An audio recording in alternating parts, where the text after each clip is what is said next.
Welcome to a very special episode of the Clyde FC Podcast, our season finale episode no less. And for the occasion, you may notice that we've got a very, very, very special guest joining us, and I don't mean John Boyce. I am, of course, talking about the man and the legend that is David Goodwillie. David, how are you doing, sir? Hi guys, how you doing? Good. Happy to be here. Good stuff. Great to have you. And yes, absolutely. Guys, do you want to introduce yourselves, or are you happy to let me do the honours?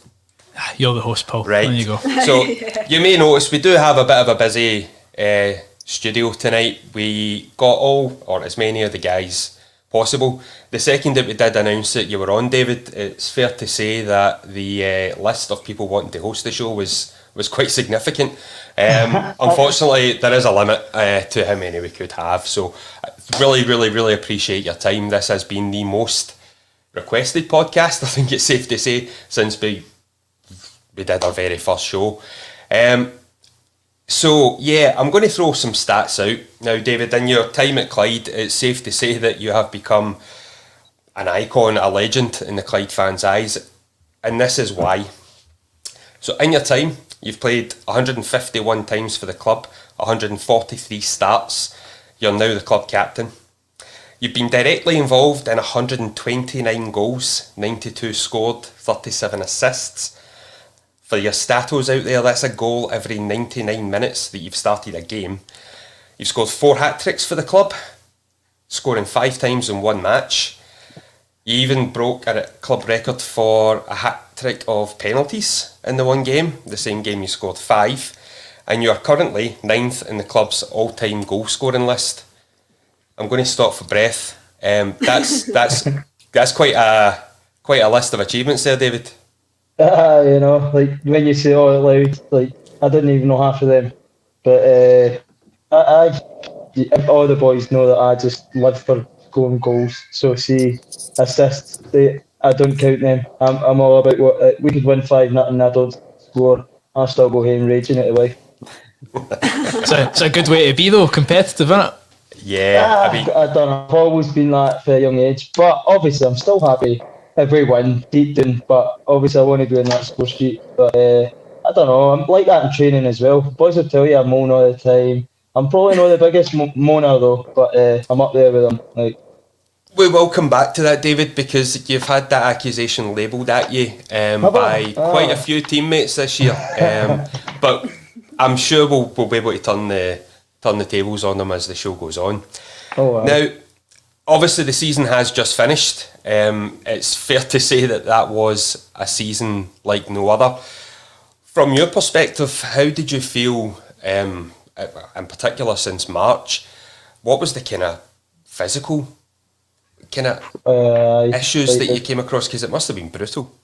I think a lot of the boys done unbelievable to get through it. Like even like a mental thing, it was mentally draining.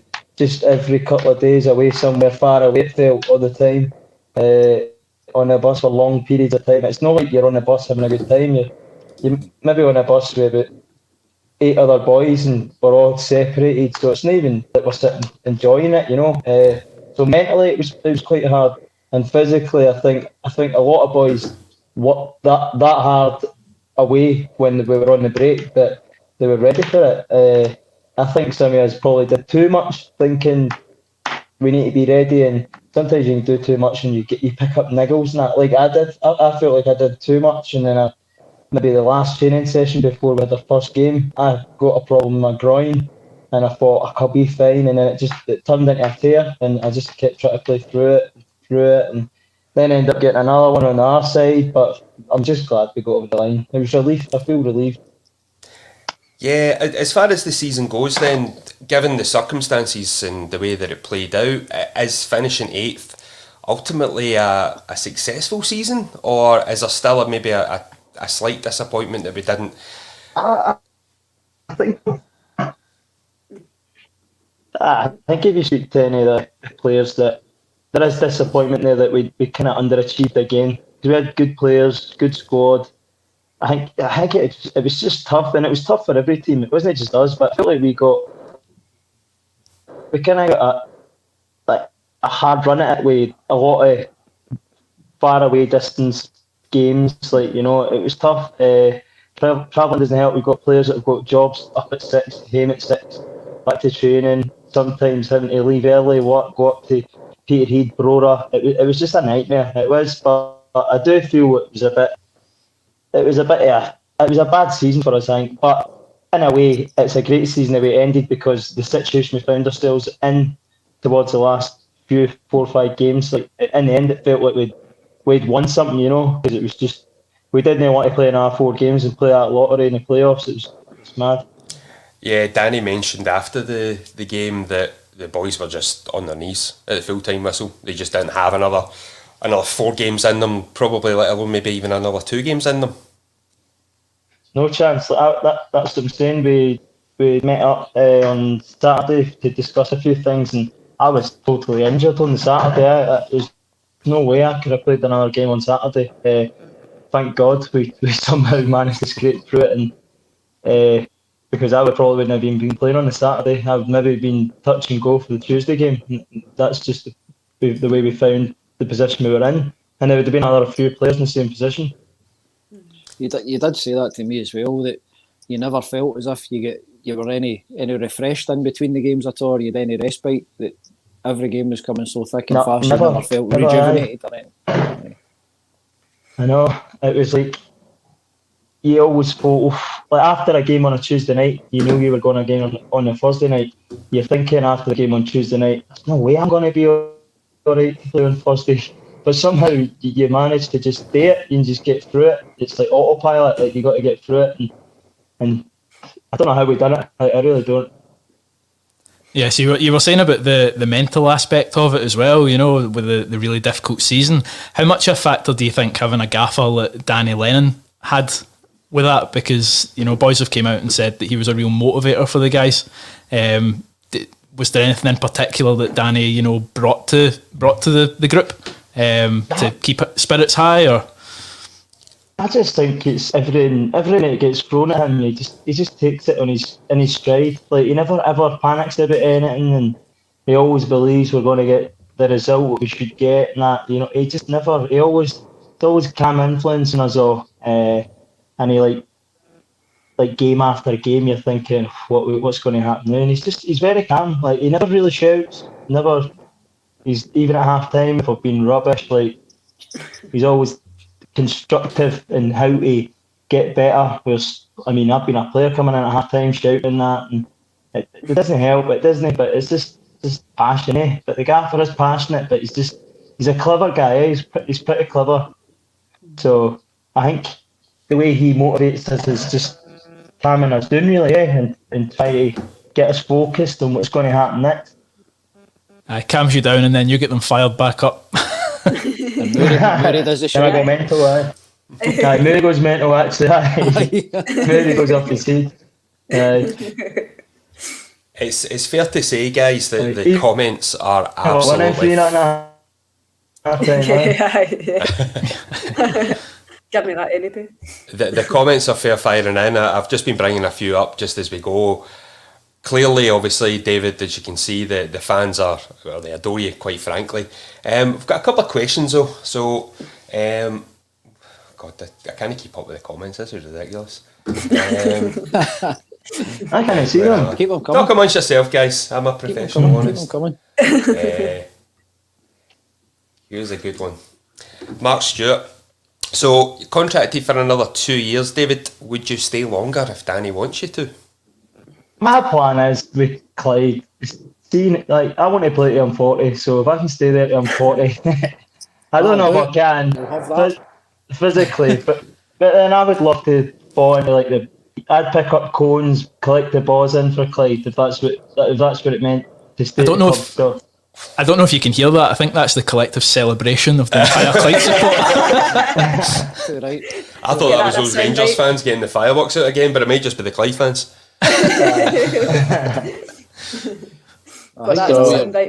You're always wanted at the club. I think every single fan wants you there, and we want you there forever, you know. So I know, I want to be there forever, you know. So that's me. I said to the gaffer if it comes to a stage where I'm done, like I'd love to go into the backroom staff and things like that. But you never know. You never know what the future holds, and you don't know.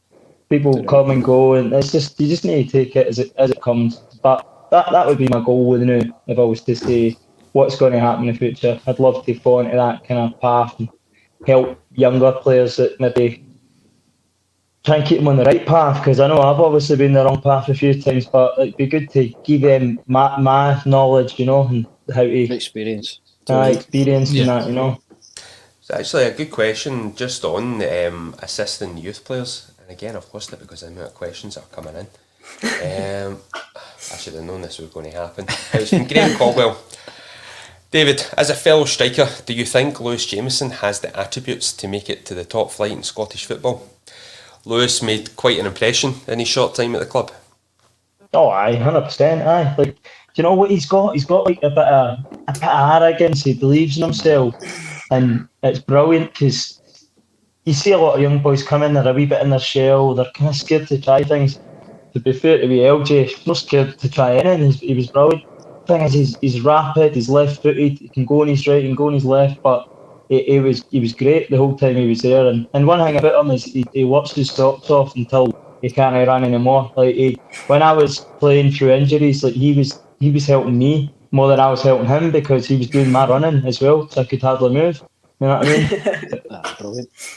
Yeah, David had a real touch of class. Lewis. Aye, I think he'll go a long way. I think, aye, definitely. I believe someone on this show described him as a young goodie. That would be me, yeah. But listen, same attributes, likes to get the ball down, drive forward, scores a few goals, No, I thought he was like a young Johnny Russell with his left peg, He reminded me of Johnny Russell when we were younger, and I felt like that's kind of what he was like. But he's got it all at his feet. If he keeps working hard and professionalism stays there, he can go anywhere if he wants to. What did you make of the other youngsters that came in? You and O2 is in particular. He very much impressed. I think across the board in the Clyde fans. Aye, he was a monster, man. Like we all thought, who's this young guy we're saying for Celtic now? Like thinking he was going to be like. I think he was 17, 18 before he was going to be a young kid. He came in, he's twice the size as us. He's a big boy, and to be fair to him, he did what we needed. He shut up shop. He was hard to beat. He got down there, went to put crosses in. He took people on. He did it. He had everything. He's an absolute athlete and a gentleman as well. A lovely guy. Felt like he done really well for us actually because he came in at a really hard time when we weren't in a good bit of form, and he somehow managed to be in the team. And when he was there, he was always playing. He always played. It wasn't like he was just a bit part player.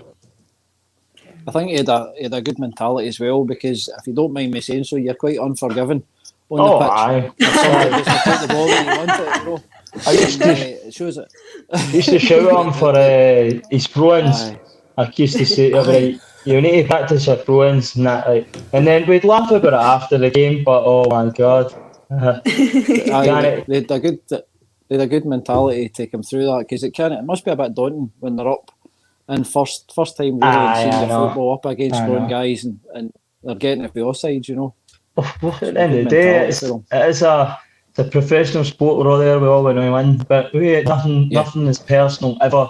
But we'll grab each other with the throat when we don't think it's gone right. But that's just football, is it, Sam? That's just what it's all about, aye. Right. I used to play football on a Monday night when I could, but obviously lockdown with 50-year-old, it was 50s and overs, they'd let me play. I'd pay my £3 just like they did, play 5-a-side. We'd be fighting each other on a Monday night and it meant nothing. That's what it is. It's just that it's in you want to win, So I think that's what it comes to, But no one means it. After it, you're laughing and joking and saying, what about where I said this or did that? And it's fun. Brilliant. Just on, obviously it being a kind of very unusual season, you might have been used to myself kind of bringing mascots around like on a match day. have you guys found that it's been a really big kind of psychological barrier, like not having the fans there this season? Aye. All that there. See, at the start, it didn't feel real. It didn't feel like we're going into a real competitive, like professional game. It felt a bit like a pre-season friendly almost, and it was weird to start with. And then I think quickly it came round that like this is real, and it's just this is a new way. It's just for now anyway until the fans are back and that. But it just became the new way of doing it, and it's still weird, like going in then.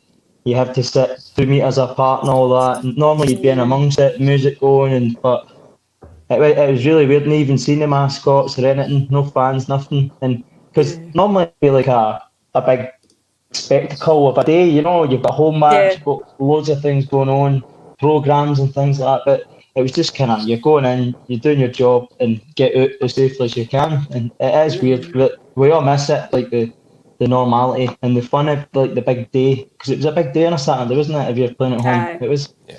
So I'll never take it for granted ever again. As soon as we get back, I might actually cry when we get back into the stadium. I know. I think we mentioned that. I think the first time you scored, Goody, when we're back or any of the boys score, I think we'll all just be blubbering messes. We won't be celebrating. We'll just be crying with relief. We'll be home. Is that We'll be home. We will be home. A real home. Hopefully it's not too long now. Hopefully next season we can get something there. It'll be great. Yeah, fingers crossed. Fingers crossed. Absolutely. Right. A question from Dom. What part of the hand of Goody was it? Or Hand of Goody. did you score the win against Montrose? Now that was from your first season. And it turned out to be a very important goal. Season, we need a draw to stay up. Yeah, at least a draw in hope. I think Cowdenbeath didn't win. Yeah. So what part of your head did it go in via? Oh no, I think we've lost David. Oh no. Right, well. Signal go. Oh no, don't tell me his broadband's as bad as Graham's last week. No, I think. Oh wait, I think. No, we've got you back, David. You just do a quick. Oh, we're back. Yeah, we've got you back. We lost you there for a wee second, and that was nearly the show over because nobody wants to listen to us. No. Do you want to refresh this? But. Uh-oh. Right. Talk amongst yourselves whilst we. It was quite the head of that, wasn't it? That's what I was going to say. Against Montrose, yeah. Remember David telling me in an Annan social club that it was the hand of Goodwillie. Yeah. So absolutely. There we go. Back in. No idea what happened there. No, it's fine. If you saw us last week, one of the other contributors, Graham, who works for Sky, ironically, must still be using dial-up, considering the issues we had. It was horrendous. He needs to sell himself some Sky. So, yeah, but we're talking about the Montrose goal, and yeah, which part of your head that you put the ball in with? That was a handball. Aye. We didn't care, to be perfectly honest. We did not care. an important goal. It was one of those reactions. I think the keeper was coming out. There was a big defender coming near me, and I just prayed that get something. I don't even know if I meant to punch the ball into the net, and I've strolled away as if nothing had happened and it had been given. I was like, hey, happens, man. Take that. That's enough. The amount of times we've made decisions, so we'll take Oh, it. aye. Yeah. Craig is not a fan of Scottish referees, so we'll take that off here, Craig. I don't want Goody to maybe say something against referees. I don't know how many warnings we can give Craig, really. No, I don't know. Outside conduct. Probably with Kevin Nichol with yellow cards now. Don't be ridiculous, Craig. No chance. Not a chance. Looking back to your first goals for the club, David, they came in the one half, and it turned out to probably be right up there with the most important goals you maybe scored for the club. We were 2-0 down to Elgin, and in the relegation fight to stave off the League 2 playoff, and then you single-handedly destroyed Elgin in the second half. Do you remember much? That was the Elgin game, aye. I remember hitting the first half and felt quite dangerous, and I thought, I'm going to score eventually. And I got 3 chances in the second half and managed to take them. To be fair to, I think I was up top with big David Goodwillie at the time. That's And he was actually really good to play with, by the way. I liked playing with him. He was a good player. He was intelligent. So I remember that. I think it was the first one or the second one. I think it was the second one. He takes a quick free kick. Like, there's not many players that would have done that. He was very smart up top on the field. He's a smart guy off part as well, actually. But I mean, I liked playing with him. I thought he was a really good player. Great guy as well. He was funny in the changing room. He kind of helped me when I first coming in. He's around me. I was good pals with Matthew Flynn as well. So it was easier for me to come in when I knew a couple of boys, because I was a bit nervous coming in. But they were fine with me. You know, it was great. Lum was a big fan of Matty Flynn, but that wasn't just playing. Cheers for that. Cheers. You're welcome. He's a handsome man. No, you've scored plenty of important goals, David, but what would you say has been your favourite goal? Or your best goal that you've scored for us? Best goal? Oof. We're still waiting on the I overhead don't kick. score good goals. I know. I've scored a couple of them. I don't know if you want to go back 20 years, but I've scored a couple of them. I was going to say, David, I believe in the 2018 season, we had counted you had tried an overhead kick every second game. So one of my questions was, how did you feel when Chris McStay put that one in against Queen of the South? I was raging because I thought he should have given me the 1-2.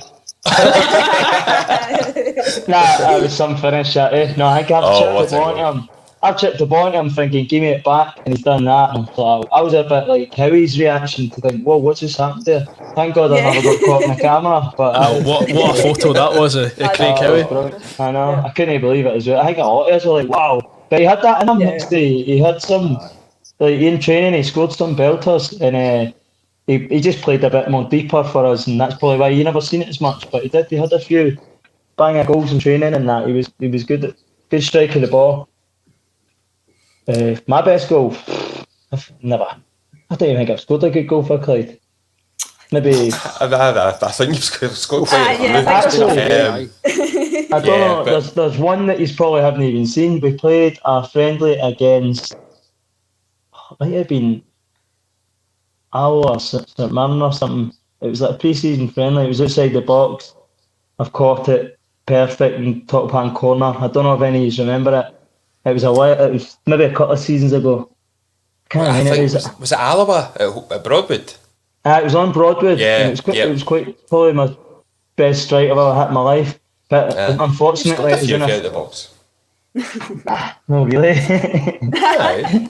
Berwick at home, I remember in the 5-0 game. Yeah. In the promotion season, and Montrose at home as well, when beat them 3-0. You called one at the far top corner as well. So you're doing yourself a discredit. You're not a 6-yard penalty box striker. Anyway, in the box kind of man. Now, speaking of goals, we actually thought we had cursed you, David. I know, we did. Ian Fitzpatrick, who does a lot of does all our graphics, quite frankly, had created a graphic for your 100th goal for the club for when it came. The second he made that, nothing for 6 games. So we have to apologise to you and to every Clyde fan if that was us. I didn't even know. Nah. So yeah, as far as records go, you're currently 9th in the all-time goal scoring list for Clyde. You are just 18 away from being in the top 5 of all time. I'll get that next season. I'll catch that. You've taken the question right out of my mouth. Is that the game? Is that the aim then? I'll get that next year. But the modesty switched here, I feel. No. You went from not scoring good goals to put me down for 19 goals next season. Banging in 18 in 5 games. There we go. I'd probably got it this season. Unfortunately, the way this season went, it was tough. It was tough to get in. Hey, I'll tell you what, we never got one penalty since we've been back. You need a couple of penalties to get you going. You like a penalty, David? I see sometimes when you're going through a sticky patch, you're not scoring goals freely. Like a wee pen can change everything, but we never got any. And it a wee penalty can change a lot, and you bang it in the net and you get that confidence back. But I'll make no comment on us not getting penalties. I know, I can just see you twitching. I just see the corner of my eye, Craig's having flashbacks. We definitely had a few claims, that's for sure. But there's been a few, you know. And had a few against us, though, eh? I know that. Oh, I know, ridiculous, some of them. I think the last 2 against us was Kev, so you need to have a word with him. Just a wee bit. Just a wee bit next year. Right, Kev's. Oh, the one up at Peterhead? Aye. Yeah, and Montrose as well, I think. Forfar, Montrose. I was going to say it's Fife. We can't even agree. I'm trying my best to forget as much of last season because it aged me blooming terribly, I tell you that. So I was going to say, from moving on to next season, David, obviously the players are leaving us, new players will come in. With the system that Danny plays and how you enjoy playing as a striker, what kind of players would you like to see the club bring in? Now that can be, ball-winning midfielders or, pacey inside forwards like we've had previously. What do you think will help Clyde go to the next level? For me personally, I'm looking for creativity, players who can bounce off, and intelligent players. But you couldn't name names, eh? It's too difficult. There's so many. You don't even know who's in contract, out of contract, especially at this level. There's a lot of players out of contract and everybody's trying to get them, so I don't envy the gaffer. They're now you need to convince all these players that this is the place you've got to be. It's a tough job. It's a turnaround every year as well, but I just want hungry players, like everybody else. You want winners, don't you? You want people, and it's good to have quite a few players there. They know the league, they've done things in other leagues, and they've won things or they're up there running about it, So it'd be good to get a few boys in that know how to win dirty as well. That I would say that would be a good thing. Aye, street smarts. Aye, like how to see a 1-0 game out. I know, because I feel like we sometimes we just go for it all the time, and sometimes you can win 1-0 or even draw. How many times do we draw? We never draw. We either win or we lose. Only twice this season we drew. Yeah. That's mental, and sometimes you got to hang on to a draw and just say, a point's better than none. But that was it. So Rory Holmes is just correcting you as well on the fact that you don't score good goals. So our third goal, screamer from outside the box into top bin. Aye, that was a good one. Oh, was that a posting in one? Aye. I think the keeper should have done better with that one. Keeper should have done better. I should have slipped Lamont or Lovey in there. I remember it and thinking, please go in, because they were clean, you'll get clean through and goal, aye. And my girl's on the hat trick, so I was hitting for anywhere. Yeah, I think most of your good goals, David, they're not rockets from outside the box. They're more you take on 7 players and just mince them and then curl it in. The goal against Motherwell being the prime example. How did you feel turning keeper inside out? You sent him down to Wigan about 3 months earlier than he actually signed for them. The way you turned him inside out that day. Turned him inside out, you went and got a move for $1 million. How's that work out? I felt we could have got something in that game as well. That's what I'm saying, stealing games out was always tough for us. I think the fitness came into that game for us a wee bit. They brought fresher players on, they were fit, and it just happened, and then they ran at the top, isn't it? Yeah. Here's a good one again from Rory. Thanks for your comments. And again, guys, the comments are absolutely firing, off the charts. It's brilliant, and please do keep. We will try our best to get as many of your questions to David as we go. I did get asked if we could make this a 2-hour special, but I was late for asking the guy in the studio. So we'll get you back next year, David, once we're pushing for promotion. So Rory wants to know, who's been your favourite teammate over your time at Clyde so far? Oh, that's a tough one. I don't want to break any hearts. I've got a tight wee group where I would say me, Lovey, Lamont, Big Kev, Nick. We're kind of tight. We always talk. We're always getting coffees for each other and that. So we're a wee bit But to be fair, me and Kev, Nick speak about 4 times a day on the phone every day. My wife thinks I'm having an affair with him. So I apologise. Mitchell Tweed. Similar vein, who's the best player you've played with at Clyde? Tell you, it was brilliant. So, like on his day, big Christoph. What a feet! He had great feet. Just injuries let him down a wee bit. But see, if you seen that guy in training, you would think, how's he at Clyde? Like, you know, he had everything. But injuries kind of sometimes happen. Best player at Clyde, I think, who's been and moved on.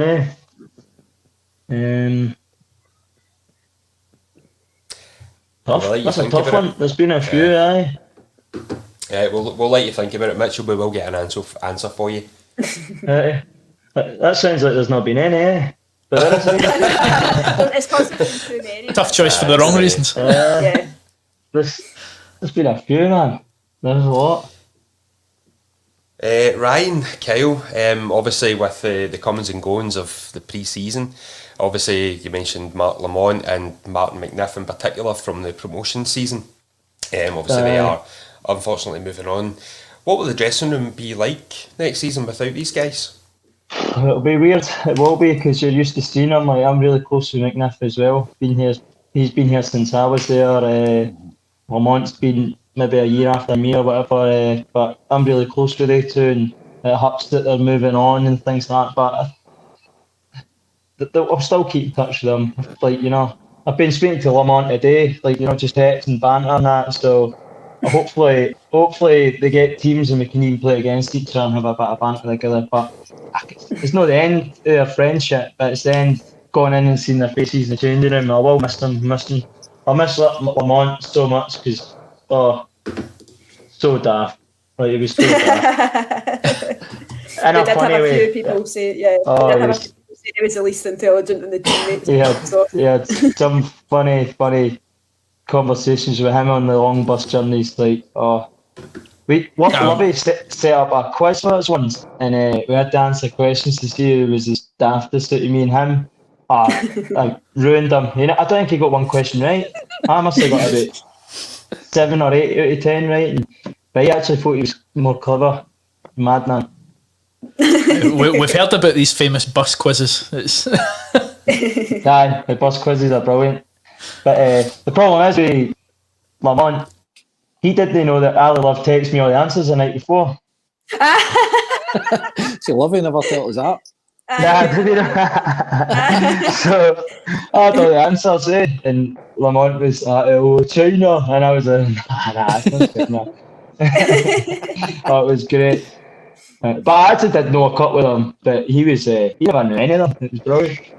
That was so funny. He did say you get 10 out of 10 to be fair, but he didn't say he'd supplied you the answers the night before. So I think I got a couple of them wrong just to so it wasn't obvious that I had all the answers on my phone.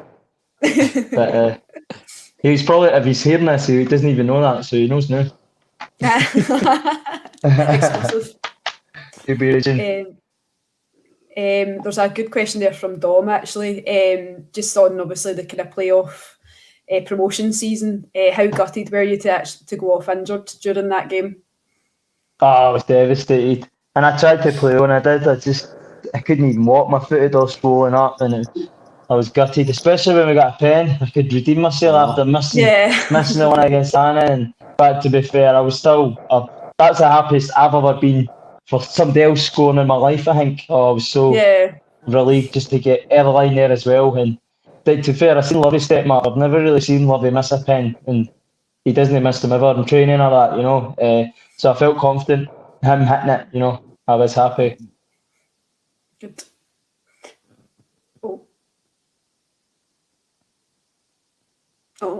We've lost. No, I'm here. All right.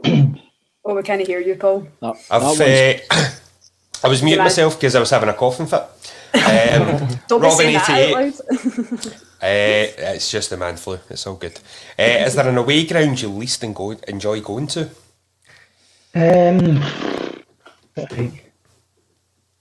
I know the fans will probably have their opinions on this too. Oh, absolutely. Yep. Are we talking pitch, you know, that, like everyone, dressing rooms, things like that? Just the all-round do you know what? I Annan. I hated going to Annan. I hated it. See, arguably the fans loved The that. fans loved that. Yeah. Aye. Now, to be fair though, you guys don't go to the shed. The social before club. the You, game. you maybe saw the Aye, scenes in no. the social club after we won, David. No, but see, like the changing rooms were small. It was horrible. You're tight, and then you go into the pitch, and the pitch is tiny as well. And you know, I like to run in behind, and that's it didn't suit me at all. I hated it. Albion Rovers as well. Their ground was always cut up, and the changing rooms as well. But it's an experience to see these kind of things. When you're there, you don't care. Like you can't. Nothing's bad. It's just great to be there kicking a ball about, you know. But that's probably the worst kind of grounds that you would maybe see. Yep. I'd agree with the Albion Rovers one. Yeah, they have their charms. I would say Let's the just say Cowden that. Beath pitch is one of the worst ones yeah. I've seen. Actually, I forgot that's bad. Aye. It's like just like a wave. Bobble, you bobble, look at that bobble. line and, geez, Aye. Always a very hard away game to get any points from that one. We have a terrible record there as well. Yep. This doesn't help us. I've always wanted to see Kev Nichols slide tackle somebody into one of the tyres though. Maybe that's just me. Kevin Carmichael. Stock car. To be fair, he carries into tackles like a stock car sometimes. So, Danny R445 asked a question. Obviously, you represented Scotland 3 times, and I'll give you the perfect opportunity to bring up the fact that obviously you did score for Scotland against the then world champion Spain. What was it like sticking one past Victor Valdez? I think we were going to be 3-0 or 2-0 at the time, so I didn't actually feel great about it, but it's not till now you can go against Spain, eh? That was alright, aye. But all my mates, like, they slaughtered me and say, it was a pen, settle down. So it's great. Like, so my close mates will be like, settle down, it was a penalty. I would have scored it now. So I do have a bit of banter about it, but that's a good memory, aye. What I find fascinating about watching it, it's the same technique that you use now. The amount of times that we have seen you hit the exact same penalty kick for Clyde, but you were doing it at the World Champions. It's bizarre to watch, but great at the same time. Nobody's learned how to save them yet. It's all good. It's just like the goalie's got to make a decision, eh? So I let him make his, and then I'll make mine after him. It's like if he doesn't move, if I can put it in the corner, he's not getting there. If he moves, I'm going to go the other side. So it's I don't want to tell them my tricks, but it's a wee bit of cat and mouse, isn't it? Yeah. Actually, I'll come back to Mark's question. On penalties, John Anderson has simply commented, penalty at Berwick, ? Now, I think he's referring to the one which was an injury time. I remember that. It's fair to say that you were not a popular person in Berwick that night. Was it a slip? I'll tell you exactly what happened. I went to do my wee stutter as usual, right? And I've slipped. The pitch was that boggy, and I've slipped and kind of almost fell. And then I've stood up, and the goalie's already dived, and I was like, "Oh, what's happened?" And I went to the other side, thinking, "Oh well." And then the ref blew, so I was like, "To be fair, I did slip. I never actually meant to do what actually happened." And I think the ref actually said after the game, "I seen your foot gave way. There's nothing you could do." So I never touched the ball or anything until I played it. So I think we all became professional referees that night, and we were in the rule books. You know, there was a consistent motion forward, so it's fine. It's good goal. Play on. Aye. You take the luck when it comes, eh? Absolutely. So, Mark Stewart, this may very well link into the Spain match, but who was the best player you played against in your career? So that night, at the back, they had the likes of Piqué, Sergio Ramos, to name a few, Jordi Alba. Aye, but does it need to be a defender?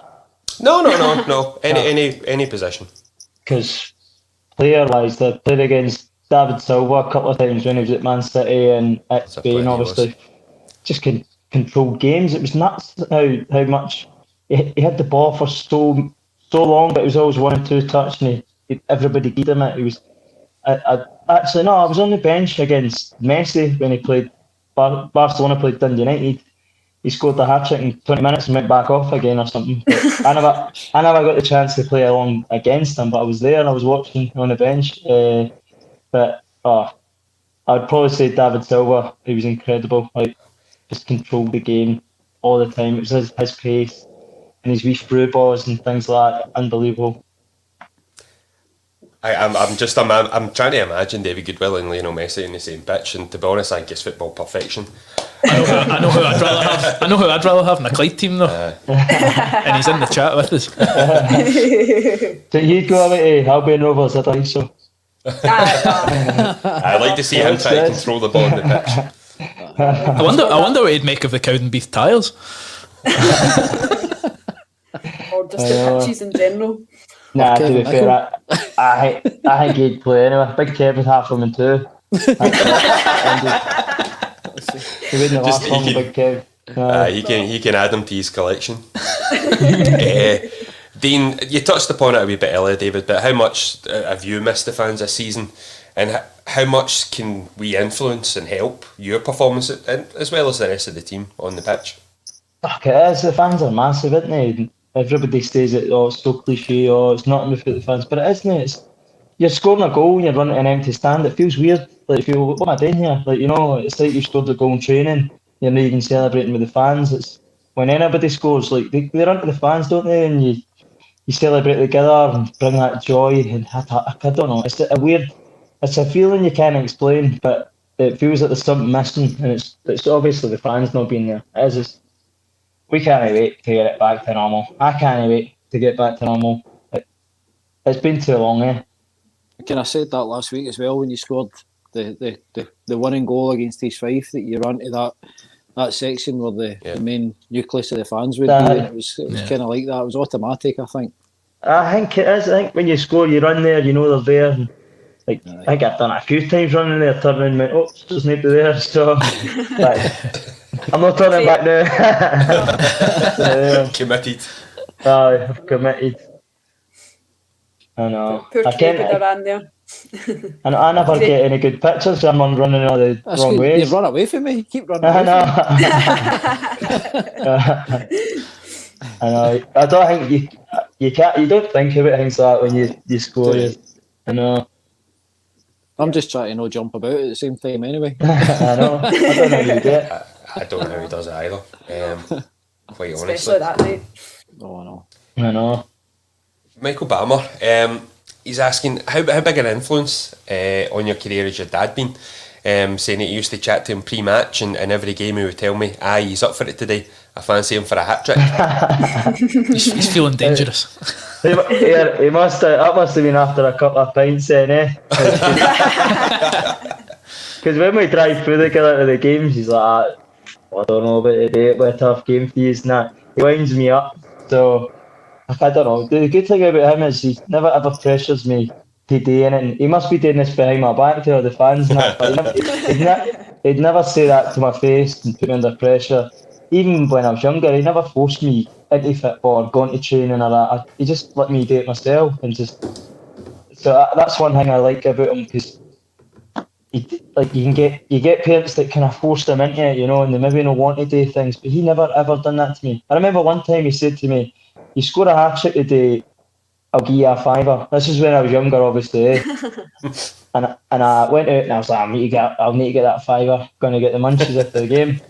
So I went out, and I only said it because I think we were playing the best team in the league, a team that was better than us, and we're not expected to win. So he said, "I'll bet him a $5 here. He'll never get it." So I ended up scoring 4, maybe 1-5-0 or 5-1, and he's like, I said a hat-trick. You're not getting a $5. Nobody got a $5. He said, you should have stopped at 3. I tell you a hat-trick. I didn't get my $5 till later on that night. He was being serious, but I did. He gave me it eventually. I don't know if many people actually kind of know this story, David, but see, obviously with the kind of mascot stuff, there was a wee boy one day, the Stranraer game where you scored your 5 goals. And the mascot had said to you, "Oh, you're getting a hat-trick today." and you were That's like, well, right, tell you what, if I get it, I'll give you the match ball. And do you know That's that way, right. obviously, when you got it, we were like, oh, wonder if he'll Pressure's on. stick to that. And then it was we were coming out the area, and then you'd come up the stairs and handed him the match ball. I think the wee boy's face just about like his eyes just popped out his head. It was such a do you miss even just moments like that and getting to make such like, a wee fan's day like that? Do you know? These wee fans looking at you like you're a superstar. You know, none of us think we're superstars. We know we play with Clyde, and it is a professional team, but we know what we're in the game because we love the game, and we love playing football. But we guys like that looking at you and thinking, well, like they think you're like Messi or something, you know, and it's Ronaldo, and you're like, but you must say the magic moments with the kids, and they're just happy, like they can't believe they're next to you, and that, you know, it's brilliant. Proper starstruck moment. We love he's good with them. Lovey's always gets the banter and that with the wee ones, gets them dancing in that with us and playing football in the changing room. Lovey is brilliant with the mascots. I think there's a few older fans that feel like that as well. Do you not remember there was one time with Lovey where the mascot absolutely rinsed them, and like all of the dressing room just erupted in pure laughter because he'd just been dummied and he couldn't believe it. He was ready to walk out the dressing room. That's right. I think that's happened more than once. He's off his head. Another question here from Mitchell. What strikers did you look up to when you were growing up? Who did you idolise as a player? My favourite player was Van Nistelrooy, Ruud van Nistelrooy. I thought he was brilliant. He was just one of those ultimate strikers, wasn't he? He had like everything. Complete forward. The original Ronaldo was unbelievable as well. But he kind of was getting towards the end as I was getting a bit older and more kind of understanding of football. But then when I was old enough, playing myself and that, I used to look at Ruud van Nistelrooy and thought, shows all the time, he's brilliant. So that's kind of like I wanted to be like when I was younger. And he would score a goal, I'd watch match of the day on a Saturday and go, right, I'd play Sunday in my boys' club and go, I'm going to do that. Like, you know, one of the kind of things. But I loved him, I thought he was brilliant. Van Nistelrooy has actually played at Broadwood back in 2005, I think. He died for a penalty, in my opinion, but Definitely.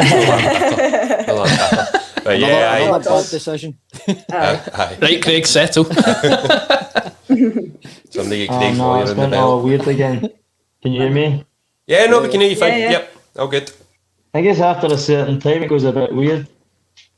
As I said, it could just be Graham's effect. There we go. I can hear you. Martin, who is one of our avid viewers every week. Thanks for joining us, Martin. He's saying you better have the 100 goal t-shirt on under your strip when you eventually get your century. I'm sure we could get that arranged for you. Organised. Aye. Absolutely. Oh, I'd like that. Aye. No bookings allowed for 92? that one. 92. 92. Only Nah, right. Oof. easy. The first 2 or 3 weeks of the season, that'll be done. Aye. Sorted, fans back and all that. We're buzzing. Aye, if that Fred's on anyway, you play 19 games before you start the season. Exactly. And Muriel saying there, what's your best moment is at Clyde FC so far? It was the promotion. See the way we done it, like we getting the points deductions still going on and getting the playoffs, and it's great. Like it was brilliant. That day was class. Like promotion easily, because I knew we all believed in it, but the way that season went before, no, we're going to have to wait another year to maybe do it again. And thankfully, we went in the playoffs and we strolled it really. We did. I know the Iron game was tough, but I always fancied us. Yeah. So Dean brings up quite an interesting comment. Where does lifting the Broadwood Cup rank in your footballing achievements? How big a moment was that for you? I couldn't believe it. Like I think after the game, like we didn't realise it was an actual cup. We thought it was just a made up thing. And the next minute we had to go over, lift the cup. It was so embarrassing.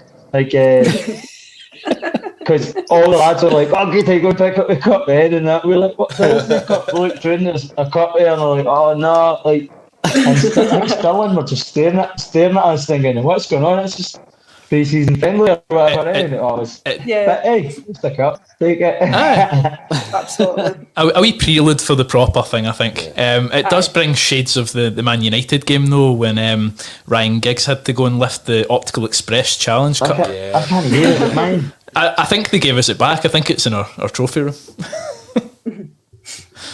Oh. I can't hear it. It's just gone. No. Oh, No. You're back. You hear us now, David? that's still. Oh man. Have a wee refresh. Can you see me? We can hear you fine. Plug into next door's Wi-Fi, David. Is it my Wi-Fi? 2 seconds. I'll try and turn it off. But I just use my 4G. Just looking at some of them. Tell you what, it's Sky Broadband though. I'm going to maybe cancel that. Oh, there Right, we go. Graham. Graham, this is your fault again. Can't believe it. We have troubleshooted the problem. Lost temporarily. Is that working? Yeah, all We good. can still hear you. Yeah. Anyone? You hear us all right? Is there a formation? Oh, he's away. I don't know if he can hear us. Oh man. I can do that. Yeah. Is there Okay.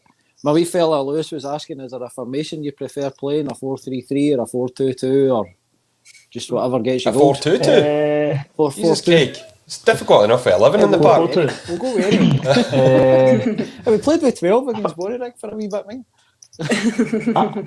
Pre-season. I think our bet, my favourite one to play in is the 4-2-3-1. You know, it's like I could be the point or I could be one of the three. It was like we want a change and we all link up. It's quite exciting again because you just think, you think anything can happen any moment. So I'd say 4-2-3-1's my favourite. I feel like we've went with 4-4-2 a couple of times. It's maybe no work. Like we've not really got that big striker, you know, that's kind of going to do the big dirty hold up play, flick things on. You know, I do my best right away, but I'm never going to be that reliable to hold the ball up, you know, against Man Mountains sometimes. Yeah, so I think that's an interesting point because a lot of Clyde fans might think that, you know, we need a big target man to help you out, David. Do you think that's something that would really benefit the game, or do you feel like you enjoy getting the ball, you know, into your feet and being able to run at players, or a wee mix of both? I like a mix of both. Well, there's certain games you can say I'm holding it in well, but you wouldn't need somebody, you know, like. But there is times you need a different tool.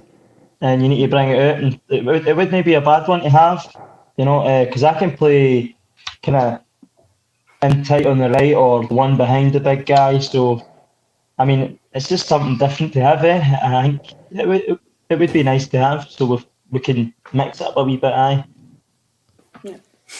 With that in mind, is there any defence in League One that you found it particularly difficult against? Just, I think. Like I said, Barton, the big guys at the back. Horrible, horrible to play against. They're all massive, that's what I'm saying. They're massive. I think everybody in their team sits about 4 or something, but they're hard to beat, they're hard to break down. Yeah. If you can get that first goal, and sometimes they open up, and when they open up, you might be able to hurt them again. But I feel like corners 4 and that, they're 2 centre halves, they're giants, they always win it. I like them. I think they're good players. Even Peter Heath, they always seem to do really well against me, and they noise me up as well. They annoy me, but they really do. They get under my skin. Peter Heath do well against me. Apart from that, other teams, I wouldn't say I lose much sleep. Like not in a bad way, but I always think could maybe nick a goal in that, you know. But Dumbarton and Peter Heath, I always think.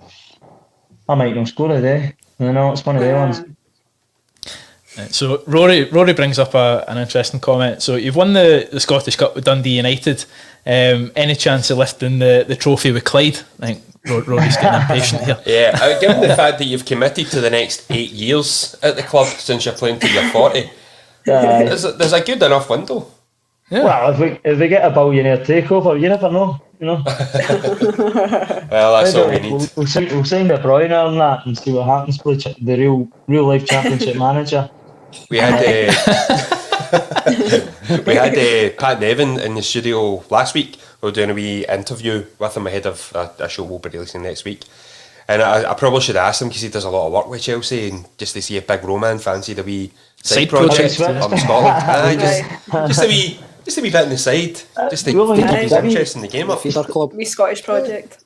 Just a wee 100 million to the still that to him, you know what I mean? Just to sort spare it change. out. Spare change. Absolutely. I know. Still get freebies, but give them 30 grand a week and that, it'll be alright, Yeah, no, they'd be no bad. I mean, Aguero's out of contract, he would be alright. Aguero and that, you know. Yeah, you could work with him alright, aye? Aye, I think we'd be alright together up top in League One. I would give him them if he wanted to come. Aguero, I think it's, like Messi's godfather or something like that. Son's Is godfather. Messi his daughter or son's godfather or Aye. the other? So that's the first link to getting Messi into a Clyde strip as well. We'll get Aguero first. Then you get Messi. Just get those guys either side of you, Goody. You'll get those 18 goals next season, no bother. In one game. I know. Manson then supplying you, aye. Amazing. No. There was somebody that asked a question earlier that I forgot to actually kind of bring up, but in terms of managers, who's been probably the best best manager that you think you've ever had? Obviously, you can pick Danny in that, but maybe even excluding Danny, who would you pick? I won't exclude Danny because that's not fair, you know. I know. Danny's great, but best one for me growing up was probably Craig Levine. You know that? Like, he was really mean to me, but it was good because he kept me level-headed and he disciplined me a lot. And when I was young coming through, maybe thought I'd had it all before I had anything, and he was mean, but he set me up to be tough later on in life. And now I see what he was doing, but at the time I thought he was just being whatever, I don't want to say it live on air, but at the time I hated him for it, but now I know why he done it, and he was good. His man, like his mind games, he was really good at them. And if he says he didn't care about you, if he didn't care about you, he wouldn't do anything to affect your life. But he was that kind of guy. And Peter Houston as well, he was brilliant for me because he just kind of gave me basically the chance to express myself. Didn't matter if I had a bad game, he would say to me, "Don't worry, you're playing next week," kind of thing. That confidence in me, he gave me a lift. Peter Houston, and Levine was great to a learning curve at a really young age when I thought I'd had it all and had none. That's where I would always go back to. Derek McInnes was a great manager actually, tactically and things like that. He set pieces and that. He was brilliant. I think he'll be back football soon. Oh, what a job he done! I couldn't believe they got rid of him. I couldn't believe it for what he's done for that club. Nuts. I know. But, sometimes you don't know what you've got until it's gone, really. And then many times he stood by them with opportunities to leave. I just couldn't believe it. But I mean, he's ambitious, McInnes, so I'm pretty sure he'll be thinking about the future. And Tony Docherty as well, he'll be his assistant. He's a great coach as well, but they'll go to bigger things, I think. But the real dream team is Danny and Alan, I think, is the answer as well. It's quite the team. Now, very conscious of time. David, it's been an absolute pleasure having you on. Thank you for coming along and answering so many questions, and we've missed so many, so apologies if you did submit a question. They were just going off the page. It was inundated. We have a title as well, Goody with Clyde until 40. Yep. Yeah. that's going to be the tagline. Right now, No, this is... Ian McKinley, he can work miracles, I'm sure. After this season, I'm pretty sure the physio guys can pretty much get you guys through anything going forward. Just with this being our last show for a couple of weeks, we're going to have a wee break, and I feel bad for saying that when we've got one of the boys on who've literally just burst himself to the ground for us. Know your audience, Paul. We will be taking a short break, but I just wanted to just quickly say a few thank yous. Obviously, we are coming to our end of our first season doing this. this has been a bit of a mental year for ourselves. If you'd asked me this time last year, if I would be doing a podcast, I would have laughed at you and walked away. But we'd just like to thank, obviously, you guys for joining us, all the contributors. The show's nothing without you. Everyone that watches us, thank you, that contributes in the comments or otherwise. Huge shout out to Ian Fitzpatrick Fitz. This was his brainchild. It wouldn't happen. So if you're annoyed at the fact you need to listen to this voice and look at this coupon every Friday night, direct your hate mail to him. And finally, because he is through in another room right now, to Paul at A State of Mind for obviously giving us this platform and continuing to do so going forward. Fantastic. He's brand new with us. Please do check out all the other different content. It isn't just ourselves on A State of Mind. There are, it's a never increasing roster of shows, and there is some great stuff out there. Yeah, it's great content. Great content. 11,500 subs on YouTube. They can't all be wrong, can they? So, just quickly, David, do you have a quick message for the Clyde fans just before we finish up? Just thanks for your ongoing support. I know it's been tough for everybody this year, and I know even the fans, like, they contribute financially, even when they can't. It's mad how much they care about the club, and every player I've played with, we appreciate everything you do for us, and we just can't wait to get you back in and put a show on for you. Hopefully, get some more memories, And it's sad that there's been obviously great fans that have passed away with all this craziness in the world, and we feel that as well. Hopefully everybody can get through it as healthy as they can, and to get to the other side, and we'll have some nice memories, nice days ahead of us. Sunnier days. Here, David. Absolutely.